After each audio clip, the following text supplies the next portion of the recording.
Citizens. Didn't expect to see you out here. Saturdays are my day off, so just out for a leisurely morning stroll, and as always, I've got some contextual and consequential stuff on my mind. Would love to share it with you. Walk with me.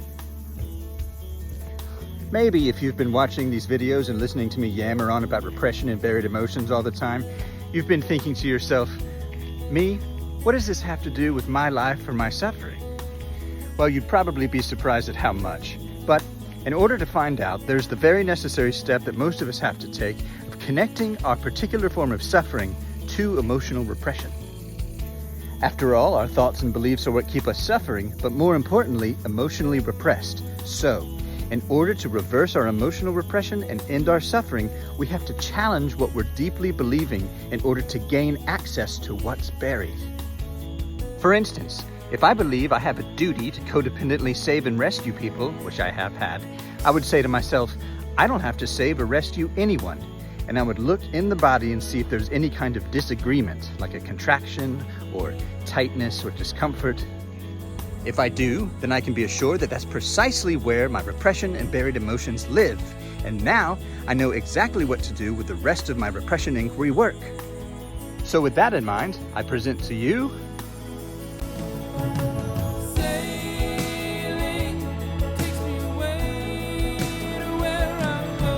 If you're suffering in religion or with religious beliefs, say, I don't have to believe any of this, and check the body for any disagreement. Same goes if you're suffering in irreligion or philosophy. Say, I don't have to believe any of this, and check the body. If you're suffering with workaholism or over-responsibility, say to yourself, it's okay to slow down or stop, and check the body. On the other hand, if you're suffering with inertia, procrastination, or under-responsibility, say to yourself, it's okay to do what I want or have to do, and check the body. If you're suffering with showing up authentically in relationship, look at your partner and say, it's okay to be myself fully, and check the body. At the other end of the spectrum, if you're suffering with showing up too authentically, aka being controlling and domineering, look at your partner and say, I'm not afraid to lose them, and check the body. If you're suffering because of divisive political topics or broad social issues, look at your opponents and say, it's okay for them to do, say, and believe whatever they want, and check the body. If you're suffering with familial issues, look at your family and say both, I don't have to go along with this, and it's okay to go along with this separately, and check the body each time. If you're suffering with chronic pain, say both, I want to have and feel this pain, and separately, it's okay if this pain goes away, and check the body both times.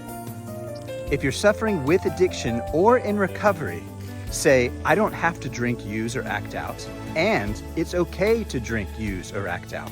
It's very important to check the body on both sides. If you're suffering with anxiety, say, it's okay to be anxious, and I don't have to be anxious, respectively, and check the body on both.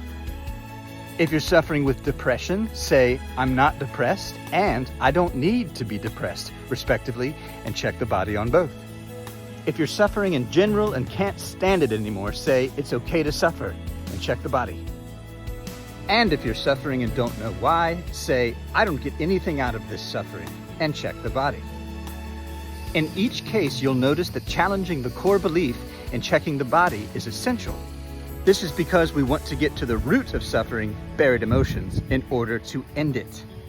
There's of course more steps to the process of resolving emotional repression, but connecting your particular form of suffering to emotional repression in the body, like we did today, is a great start. If you'd like to learn more, visit repressiontest.com.